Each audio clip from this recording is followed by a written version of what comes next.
Bottom left-hand corner, we have the purple Zerg. It is Liquid Sheth.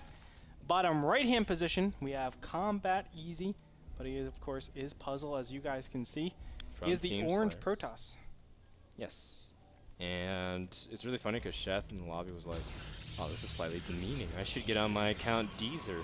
Or Deezer Easier, or something like that. It was really, really funny. He was just going on and on and on. And Puzzle just kept like, what? Like, what are you saying? And I don't think Puzzle knows too much about Combat X. But then it's just funny because Combat X also played Protoss. So. But guys, yeah, this is Shakura's Plateau once again. Pylon on the low ground. Very, very, very common to go for some sort of quick Nexus, whether it be the Nexus before the Forge or Forge and a cannon before, and it depends on what he's scouting, but very quick scout here. Yeah, this is also pretty standard play. Let's go into a little about this map and what we were talking about, 2-base, and how it's very powerful. Movement is the name of the game on this map in particular. Zergs normally want to take their third over here. Once you take your third, you can see a lot of distance between. It means that if they want to connect their bases, they need to give up a larva inject, or at least one larva inject.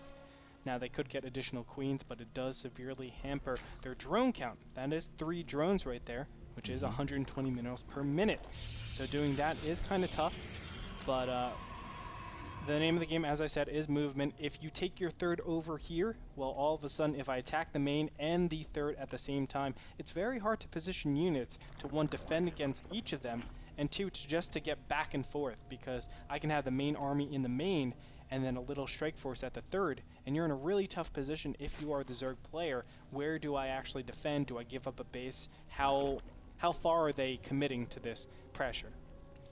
Yep, and so that'll come into play, especially considering the fact that because the natural is so tight as well, and it's so accessible from the main ramp is so accessible from the natural, that force fields can be extremely powerful with force field timings. Exactly. And we've seen some Shakura's Plateau games, PVZ.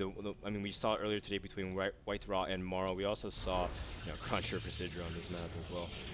And the idea is that Protoss generally can turn on 2-base for a very, very long time, and then eventually start expanding, maybe even in the Delta formation, take it close to the Watchtower, and make it even harder for Zerg to really attack.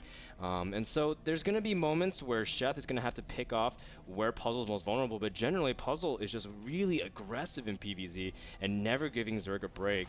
And Sheth has to know that. Last time they met up in Code, it was a very similar story. Will it turn out again for Series in NASL Season 3? I like what Sheth is doing. You might wonder what he's doing with the Zerglings right now. He's just checking for that probe to see if it's anywhere around here. He does not want a proxy pylon in his, or near his base, I should say, because that obviously gives him the agency to do a lot of damage, whether it be a proxy or warped in units. But from here, we know that Puzzle is just going for the absolute standard build that he could possibly do. He is just teching up, getting double gas, and continuing on with the Cybernetics core. Now, this is where normally it starts to diverge. He starts to choose what he wants to do as his first 100 gas comes up here, and there it is. +1 weapons attack will be initiated right away, whereas Rotterdam would do straight away. So he's probably doing some sort of 4-gate timing. Yeah, this is really good with Zealots initially, but I have to readjust my statement. He has the capacity to do a 4-gate timing. Right. But that doesn't necessarily mean he will do it. What he's saying is, okay, I'm showing that I'm getting a very fast +1 attack. Off of this, Sheth normally says, okay, I need to get slightly faster units because a +1 attack timing is imminent. Maybe roaches, spine crawlers, etc. That could just put a lot of pressure onto Sheth unnecessarily. He gets and techs, or not techs, he uses his gas for roaches a little too early. From that, Protoss can get a tech advantage that way. Sometimes. There's a lot that goes into it.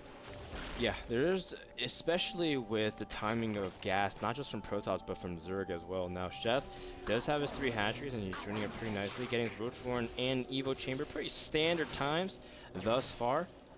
He also has a pretty good scout, seeing everything. He also, one thing to really note is to catch the chrono boosts. If you can see that he's chrono boosting his +1 really quickly, that's exactly then you can start seeing something to be feared. But look at this from Puzzle, going up to 6 more additional gates, maybe even an 8th gate. Now, we've seen some crazy 8 gates in the past where you can attack with Zealot Sentry and completely destroy your opponent with some crazy, crazy amount of units. And that looks like what Puzzle's going to go for. Is Sheth going to be prepared for those? It's tough to call. There are no sentries out, so there's no buildup of force field. What Puzzle is trying to do is just all-in aggression, right? Just sheer amounts of units at such an early time. No Chrono Boost was really allocated to this forge. It was actually to probe, so he was looking to get a really huge economy super fast and then pump off of all of these gateways. Sheth was able to see that based on the saturation of probes in that natural, so that's why he's making such a big call to make all these units. He sees the pylon out here, has no creep spread and no glial reconstitution. That will be a little troubling. We'll see if Sheth can actually hold this off. Not even a lair. Very tight. Yeah, Sheth doesn't even have a lair up. He's working speeds about the 50, so he's going to try to defend with Roach Ling. Now, the big thing with 8 gate is that you don't really have much time to invest in sentries because it's supposed to hit so quick that you don't have the time to build up with the energy. We see Sheth engaging immediately directly with the Stalkers and Zealots. Now, the Roaches are going for a flank, but this is actually not enough Roaches to really jeopardize the Stalker count. You can see more Zealots and Stalkers are warping in. Now, Zerglings with speed will be the ones trying to see if they can change the balance of the battle. But with a huge amount of warp-ins, look at that, Puzzle non-stop warp-ins, and these pawns are only advancing closer to Sheth. Now, it's really important that the Zerglings actually go around the Zealots. You don't want to be engaging Zerglings on Zealots. Force the Stalkers to back up completely, and then you can start kiting the Zealots very efficiently with your Roaches. At this point, all Sheth wants to do is start massing up units, eliminate the Zealots, and then it's Stalkers against Zergling Roach. That's a great composition to be going against, just mass Stalker without blink. Yeah, and you can see that Puzzle really does not want to push forward because he saw how many Zerglings with speed. Does not want to get caught in position. A great little position that we see from Puzzle. You can see that nothing can really come from the natural, and the Zealots are engaging directly onto the Zergling, and the Stalkers are clogging the natural ramp, preventing any kind of surrounds whatsoever. But, I mean, Puzzle's supply is still climbing up slowly. Sheth's still staying strong, and over time, the Stalker count will just get so big that it'll be overwhelmingly hard for Sheth to mount any kind of defense. As you can see, now the Queen's getting into the battle. The third, if it drops, that'll be so critical to the survival of Sheth. Oh, man. Is this enough here from Sheth to hold it off? I don't think it is. Additional Roaches are waddling on over. Actually, no, there's a lot of units over here that aren't being used, but it doesn't matter. The Stalkers and Zealots are in position already. The third base is under attack, and it looks like it will go down as well, unless Sheth can do something pretty dramatic here. He is coming in from behind, and he might be able to hold off here, but another warping of units will seal the deal, I think. I'm not sure. Oh my god, the Stalker count is actually thinning out. Yeah, the flank from the top of the ramp. Patience from Sheth is the name of the game. As you see, that Puzzle is running backwards, but Sheth's supply is dropping significantly. Keep in mind that he just drones at the third. We're cleaned up, so he doesn't have the same economy as he has, nor does he have the same larva production. So if Puzzle can hold out, as long as he doesn't lose every single Stalker, it's still a very relevant rush. You can see Sheth immediately starting another Queen at his third. Glial Reconstitution finally beginning, but without the huge amount of Roaches, he can't really do anything. Oh, Puzzle also has one sentry for a force field, and he locks the Roaches in, forcing an engagement. But the third is already down. Sheth is in a terrible position. And it looks like for the first time with this next warp-in, I think Sheth will be behind in supply. The efficiency of these Stalkers have been pretty good, killing the third. And now, I mean, Sheth doesn't even have tech to back up into this. Holy smokes. 15 kills on one Stalker, 8 kills on a Stalker, 10 kills on another Stalker. This is absurd, just watching the amount of kills that Puzzle's been able to do, and these Stalkers haven't necessarily even been that vulnerable. Most of them are still full health with full shields. We can see Sheth moving it with Zerglings, trying to see if he can go for a flank and approach. Now, the big thing is he did take out one pylon. The second pylon has still been there for reinforcements. Sheth trying to hold his natural, trying to go for a surround. He does pick off some of the Zealots, and the Stalkers kind of get surrounded, but the worry is at the main here. We see the Zealots going on to the Queens, and Sheth can't afford to lose any more Queens here. And this is so unfortunate. Zealots are just in such a fantastic position, going to town on those Roaches. There is no counterattack. There is nothing out for Sheth. Unfortunately for him, he will drop the first game. The drones are finally going to engage, but the natural's cleaned up. The third base is cleaned up. What more can he do from here? Oh man, Sheth losing way too much economy. Now down 25 drones. You can see he's still pumping units diligently, but he doesn't have that much traction whatsoever. Every Roach that pops out and tries to stop the onslaught of the base gets dropped immediately. You see the Evo chamber now also has fallen. And when Sheth's natural drops, yeah, that will be curtain calls, as you can see that the momentum is completely in favor of Protoss, as Puzzle's been staying at this 60 to 70 supply range the entire time. Sheth was at 100, now down to the mid-50s, and with that hatchery dropping, Sheth's production has been cut from 3 hatcheries just to 1 after losing his third and his natural. Way too much damage to sustain, because even if, for some reason, Sheth stabilizes, it's 2 base versus 1. Yeah, I think Sheth is just trying to maybe wear out his opponent. I'm not sure, but it's curtain calls pretty much. Now he moves up into the main. Additional reinforcements coming in here for Puzzle, but the roaches are being followed and targeted down.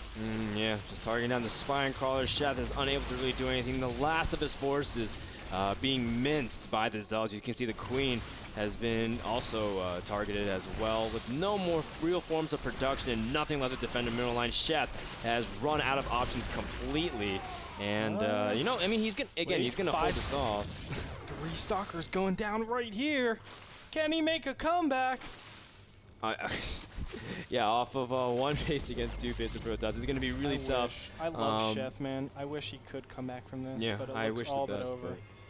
But Puzzle has such a dominant control, and it's cool because Puzzle is also preparing, you know, just a minor follow-up just in case he has his Twilight Council. Blink will start, and if he gets enough gas, maybe in +2, but Puzzle has done everything right in terms of controlling, making sure the Zealots are always in the front, and making sure to keep his Stalkers alive. You can see the meticulous control with those Stalkers proved to be way too efficient, as Puzzle climbing up such a big supply lead, 70 to 47. It's just such a shame. Yeah, like what should Sheth have done, you felt? Actually, do we have an instant replay of that? No. There it is. GG. Never mind. All right, GG from Sheth, as we see game number 1 goes to Puzzle. And congratulations to him. Now, I want to talk about the positioning of the Stalkers and Zealots. Remember what I said. You want the Stalkers to engage against the Zerglings. The main reason for that is, well, Stalkers do 11 damage to Zerglings. How much life 10. does a Zergling have? Oh, yeah, sorry, 11 with the +1. 11. Oh, yeah, yeah, with the 10, +1. 11, yes. you're right. It's so still 4 shots to kill a Zergling. It's 4 shots. Yes. But more importantly, that's 44 damage done to a 35 hit point Zergling. So what you've done is decrease the effectiveness of a Stalker. If it's just Stalker against Zergling, well, they're actually reducing the amount of damage. So that +1 is actually negated as well. But the Zealot is completely different. Yeah, it's 2 shots. It's 2 shots with the Zealot against a Zergling. So if you're able to target those Stalkers with just the Zerglings, you're really cost efficient. And then, of course, you can back away anytime you want because you're on creep, and not only that, you're much faster than Zealots. Zealots, though, if they back up, those roaches are going to give chase very easily. So if you can segment that somehow, you're in a great position. The great thing about Puzzle is he just clamped down on that ramp, the big ramp outside of the 3rd base. Just stayed right there and poked with a couple of Stalkers saying, come at me. And now all of a sudden, Zealots will always be in position for those Zerglings. The Zerglings can never isolate the Stalkers alone, and he was able to have a very cost-efficient trade when the big battle actually ensued. Let's take a closer look at an important moment of the game. You can see the initial charge here. Right here. From Puzzle, and yeah, you can just see. Staying here is such an important thing to do. Just blocking the ramp, making sure that the surrounding, and he's also got the pylon in great position so he can warp in immediately in case the Stalkers ever get flanked. And you know, a lot of Protosses would run past that and try to go behind the middle line, something silly like that. And Puzzle showing, again, great patience. So these Zerglings right here should have actually went for the Stalkers, even though the count is pretty low. But you could already see, like, it looked like Sheth was starting to stabilize a little bit. But as soon as he grabs that position over there, he's really, really nice. Now, going off a creep, I would say, is not a good thing. But those Zerglings running up right there, they should actually have stayed back, stayed down, and just went for a potential type of surround. But now the army composition is starting to build. Sheth is supply capped right here. He's at 94 out of 94. And everything's not looking too good. So Sheth knew. You see the Zerglings, they're not trying to engage right there. Yeah, he doesn't want it. Yeah, he wants to engage against the Stalkers, but it was really rough. So yeah, Puzzle takes game number 1 on Shakur's Plateau. We'll find out what's going to happen in game number 2 for our lovable American Zerg. Find out after this commercial break. Thank you so much to Game Minder, the smartphone map that lets you know about upcoming NASL broadcasts, as well as maybe even the Sunday Showdown happening later tonight. Don't go anywhere. Game number 2 is happening right after this.